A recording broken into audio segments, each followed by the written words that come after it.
Bismillahirrahmanirrahim. Selanjutnya kita masuk ke materi tentang bangunan kandang serta perlengkapan ternak perah. Nah, kita masuk dulu mengenai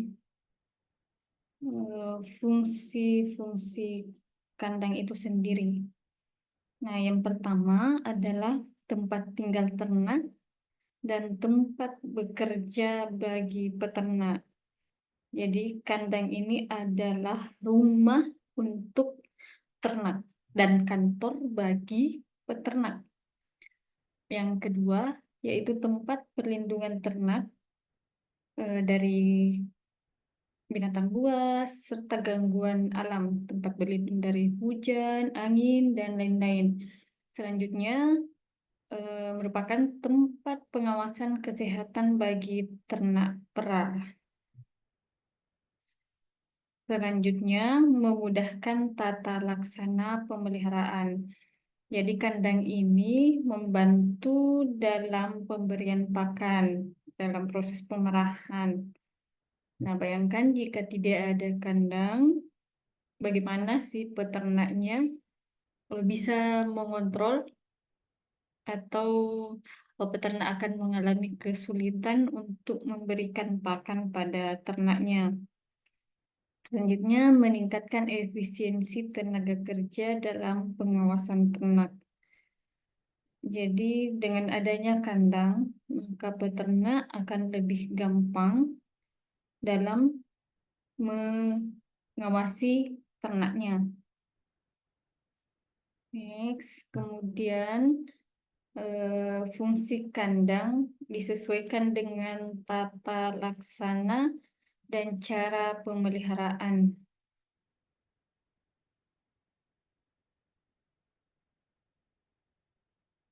Yang pertama, ternak tinggal dalam kandang pada saat siang dan malam hari. Untuk tipe seperti ini memiliki kelebihan dan juga kelemahan. Apa kelebihannya?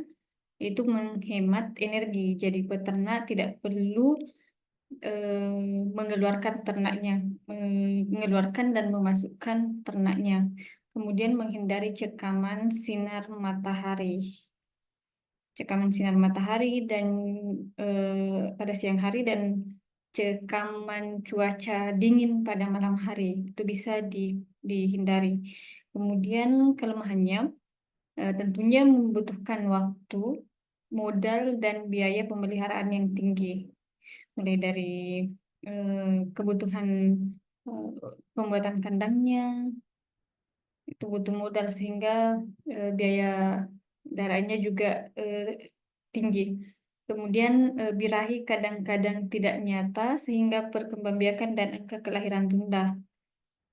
Ini jadi agak sulit melihat eh, birahinya karena tidak ada tanda-tandanya sehingga kelemahannya itu akan menurunkan angka kelahiran juga. Selanjutnya, ternak di dalam kandang pada siang hari dan pada malam hari di luar kandang. Jadi pada siang harinya di dalam, malam harinya baru dilepas keluar. Kelebihannya yaitu terhindar dari cekaman sinar matahari. Karena kalau siang di dalam kandang, kalau malam baru keluar. Kemudian perkembangbiakannya dapat dengan baik karena lebih mudah dikontrol birahinya.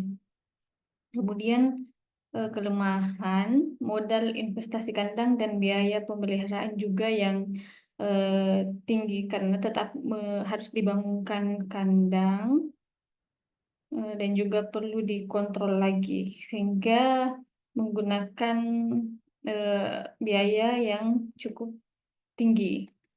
Selanjutnya, ini kebalikannya pada siang malam ternak berada di luar kandang. Jadi kandang untuk tempat tinggal ternak jika dibuat hanya jika diperlukan, contohnya untuk pemerahan saja dan pemberian ransum penguat. Kelebihannya biaya investasinya tentunya lebih murah, kemudian tingkat adaptasi yang tinggi, tetapi kelemahannya membutuhkan lahan luas untuk menggembalakan si ternak itu sendiri. Oke, selanjutnya lokasi dan syarat-syarat kandang. Jadi dalam pembuatan kandang itu tidak apa tidak boleh semau-maunya saja. Jadi harus memperhatikan arah sinar matahari, ukuran-ukuran kandang, ventilasinya bagaimana. Jadi itu harus diperhatikan, ada syarat-syaratnya. Yang pertama itu lokasi kandang, faktor-faktor yang perlu diperhatikan untuk menentukan lokasi kandang. Yang pertama yaitu sumber air harus dekat dan banyak. Nah, jadi bayangkan satu ekor sapi itu membutuhkan air bersih sekitar 200 liter per harinya.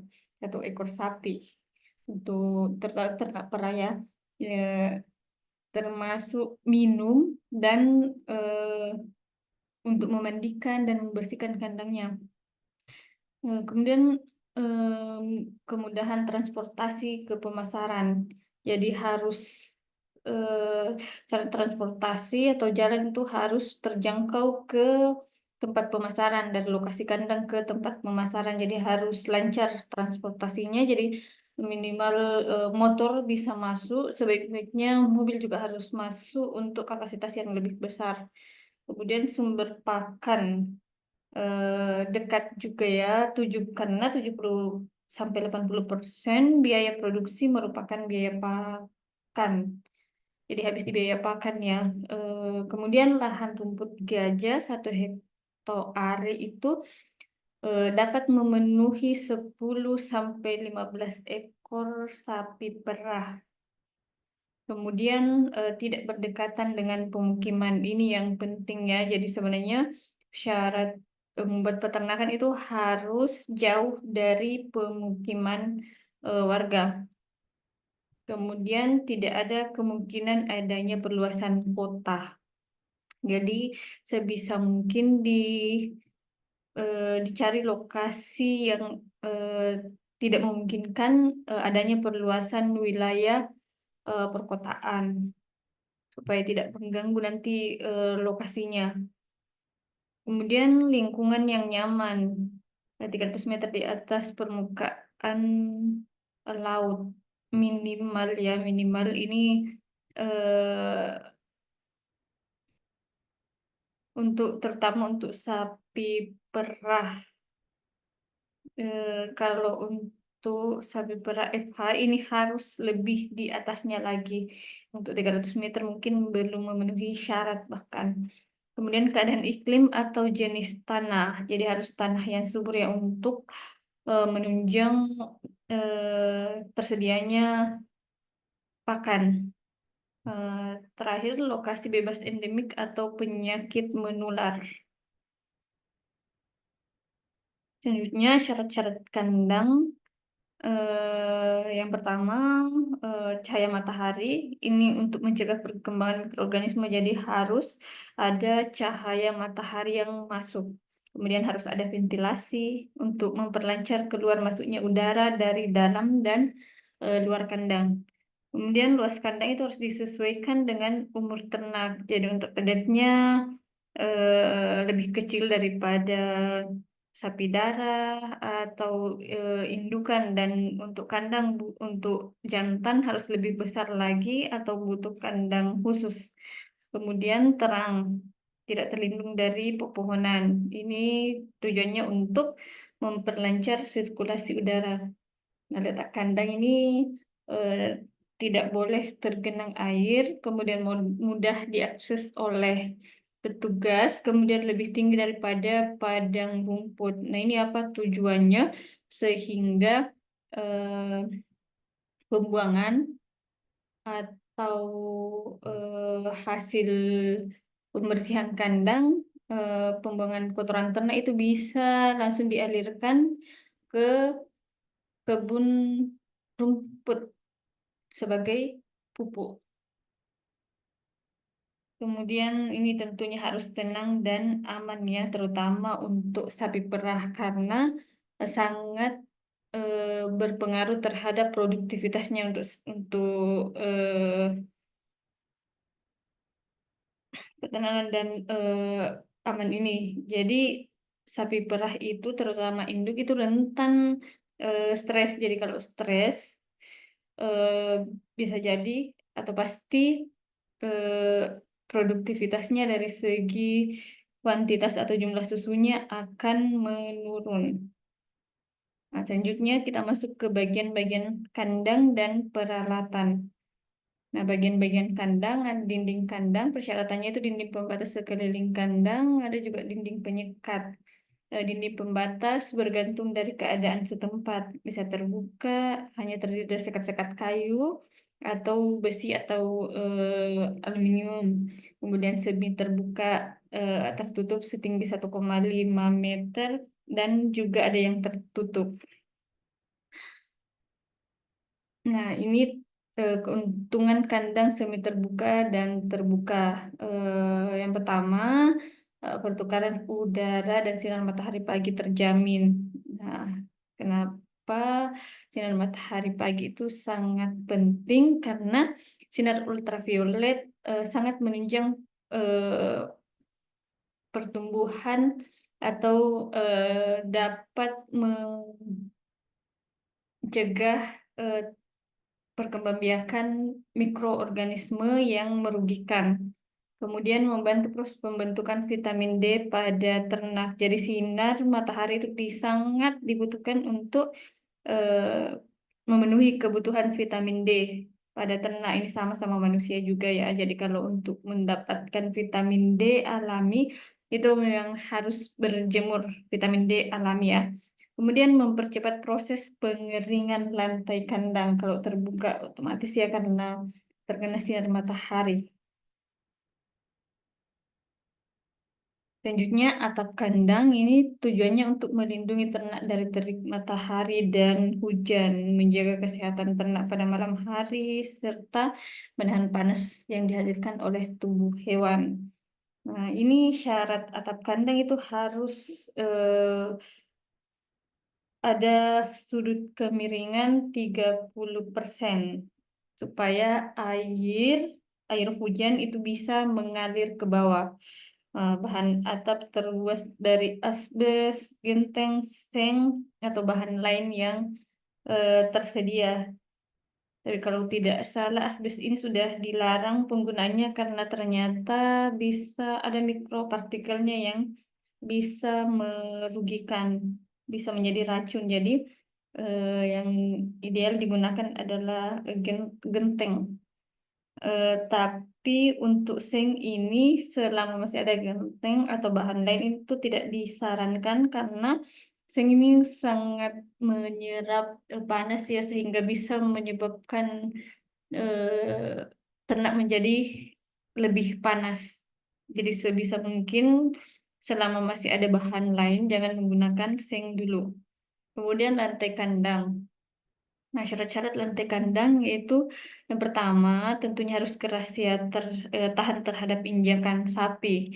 Kemudian kemiringan lantai kandang 2-3 cm ke arah selokan atau pembuangan. Tentunya juga tidak licin, tidak mudah lembab, tidak becek dan tetapi tidak kasar juga. Nah, sebenarnya untuk lantai kandang ini eh, sebaiknya dilapisi dengan karpet untuk sapi perah, terutama bagi sapi yang induk yang sementara diperah untuk mencegah terjadinya lecet atau luka pada ambing atau puting sapi. Selanjutnya tempat pakan dan minum terbuat dari beton, ember atau papan berbentuk kotak. Kemudian tempat pakan dan minum dibuat secara terpisah, ini harus ya. Kemudian ukuran tempat makan 80 kali 50 cm ini tergantung sebenarnya ya dari ukuran kandangnya. Nah, kemudian yang paling penting itu tingginya yang di dalam, sebelah dalam itu lebih rendah dibandingkan dengan bagian luar untuk mempermudah sapi makan dan untuk luarnya kenapa lebih tinggi itu untuk menghindari terjadinya untuk menghindari pakannya terbuang-buang. Kemudian sistem pemberian pakan juga dapat dilakukan dengan meletakkan langsung di depan kandang. Kemudian ada parit atau selokan atau drainase, ukurannya kedalamannya 15 cm dengan lebar 20 cm. Nah, tujuannya yaitu agar sisa pembersihan kandang, air mandi ternak, dan kotoran sapi mudah mengalir ke bak penampungan.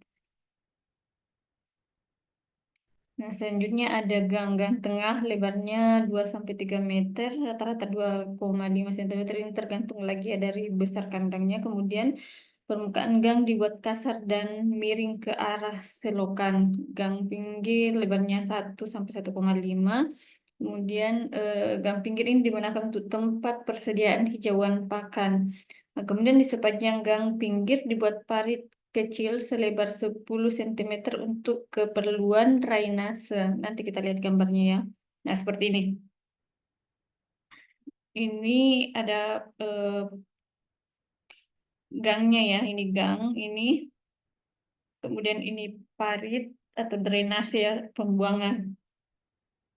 Nah, ini yang dimaksud tadi bisa langsung pakannya bisa langsung diletakkan di depan kandang tanpa harus membuat pembatas. Selanjutnya, lubang pembuangan kotoran. Ini sistem pembuangan kotoran harus disesuaikan dengan keadaan setempat secara efisien sampai derajat sanitasi maksimal. Karena sanitasi sangat penting untuk mencegah dan pengontrolan kotoran.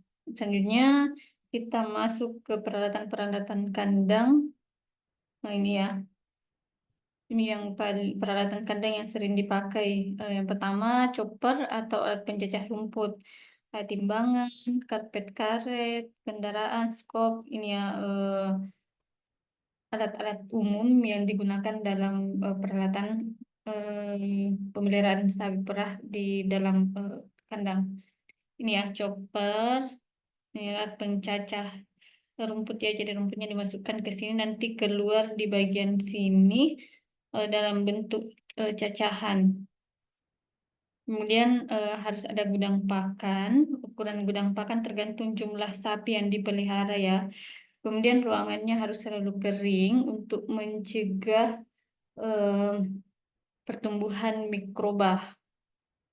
Karena mikroba itu gampang tumbuh pada ruangan-ruangan lembab atau keadaan lembab. Kemudian mempunyai ventilasi yang baik. Kemudian bangunan harus tahan lama.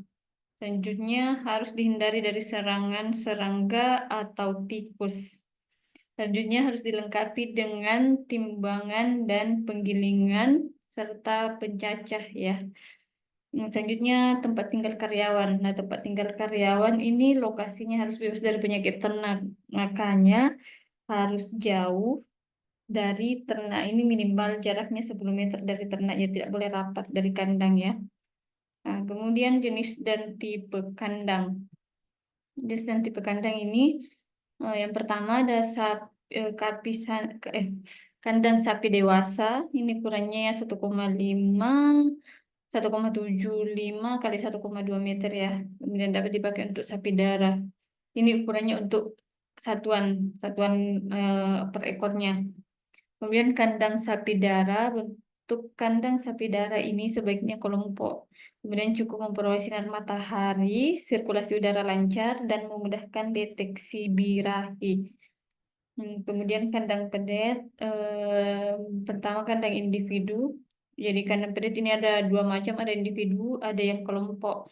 Nah, sekat tidak terbuat dari tembok, kemudian tinggi sekat kurang lebih 1 meter, ukurannya untuk 0 sampai 4 pekan ya, 0,75 kali 1,5 meter. Untuk yang 4 sampai 8 minggu itu 1 kali 8,8 meter, jadi disesuaikan sama umur ternaknya.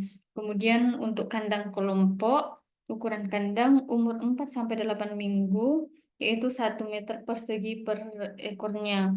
Kemudian umur 8 sampai 12 minggu 1,5 meter eh, persegi untuk per ekornya. Dindingnya 1 meter. Nah, untuk satu unit kandang kelompok ini tidak lebih dari 4 ekor, jadi maksimal 4 ekor ya dalam satu kandang seukuran ini. Nah, seperti ini contohnya untuk kandang individu. Jadi ada sekat-sekatnya. Kemudian ada tempat pakan dan air minumnya masing-masing. Nah, ini adalah contoh kandang kelompok. Jadi ini tiga-tiga ya, ada yang 3, ada yang 2, jadi paling maksimal ada 4. Jadi ada tempat berteduhnya, kemudian ada tempat ini. Kemudian ada kandang khusus pejantan. Nah, bentuk kandangnya ini loose box atau berhalaman, ukurannya 3 kali 4 meter, halamannya 4 kali 6. Tinggi atapnya 2,5, kemudian tinggi dinding dan pagar halaman 180 cm, kemudian lebar pintunya 150 cm. Nah, ini contohnya ya. Nah, ini. Nah, ini tempat olahraganya si pejantan ini. Jadi eh, si pejantan ini harus kuat tumpuan kakinya karena ini tujuannya eh, pada saat membuahi ini harus kuat, terutama kaki belakangnya harus kuat bertumpu, makanya harus eh, bahasa ininya harus olahraga. Jadi perlu adanya ruangan kandang yang lebih luas seperti ini. Kemudian ada kandang isolasi atau perawatan, ini diperuntukkan untuk ternak yang sakit atau ternak yang baru datang dari luar. Jadi perlu dikarantina dulu. Ukurannya, ukuran kandangnya ini 150 meter kali ini sentimeter ya kayaknya ini, kemudian 55 cm kali 150 cm. Nah, kandang harus dilengkapi dengan dinding pemisah, namanya isolasi ya, jadi harus diberikan dinding pemisah, kemudian dilengkapi fasilitas pemeriksaan dan penyimpanan obat-obatan. Letak kandang perawatan ini harus terpisah jauh dari sapi sehat atau kandang sapi yang sehat. Kemudian pengolahan dan penampungan susu, ini bangunan harus terpengolahan ya. Maaf. Bangunan pengolahan dan penampung susu, bangunan harus terpisah dari bangunan kandang dan bangunan lainnya. Kemudian bagian dalam harus berlantai dan berdinding ubin atau porselen, beton atau tembok. Kemudian ventilasinya harus baik. Kemudian mempunyai drainase yang baik pula. Kemudian meja harus dilapisi plat aluminium atau dengan ubin porselen. Nah, seperti ini contohnya yang ideal ya. Nah, ini ya, harus terbuat dari ubin dan ada sekat-sekat yang atau dindingnya terbuat dari aluminium. Kemudian hampir seluruh peralatan-peralatan yang ada di dalam sini itu harus stainless steel. Jadi karena susu itu gampang terkontaminasi atau gampang menyerap bau, sehingga minimal harus bahannya harus stainless steel. Kemudian perlengkapan dan peralatan penanganan air susu. Ini peralatannya ada syaratnya. Yang pertama itu harus halus, rata atau tidak mengelupas ya.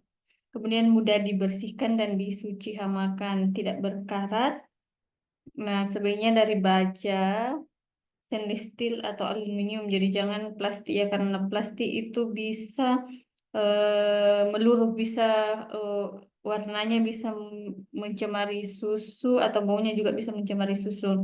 Kemudian harus kedap air, kemudian tidak merusak susu, tidak bereaksi dengan susu.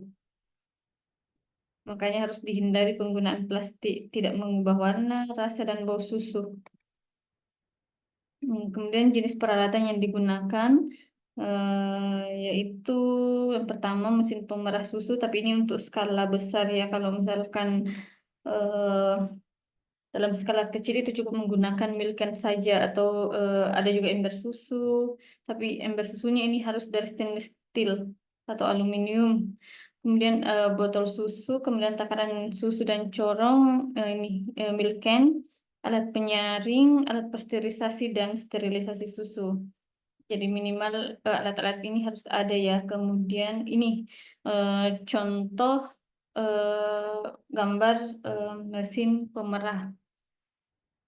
Ya, semua peralatan harus dari stainless steel seperti ini contohnya. Ini corong. Nah, ini alat pasteurisasi sederhana. Nah, kalau tidak ada ini harus bisa menggunakan panci biasa, tapi harus dengan dua lapisan. Jadi satu panci yang lebih besar untuk bagian luar, kemudian di sini diisi air antara panci yang satu dengan panci yang kedua ini, panci yang lebih kecil. Nah, ini adalah eh, pendingin ya, atau eh, mesin pasteurisasi yang skala lebih besar. Nah, cukup mungkin untuk materi perkandangan dan peralatan-peralatan kandang serta pengolahan peralatan pengolahan. Sekian, wassalamualaikum warahmatullahi wabarakatuh.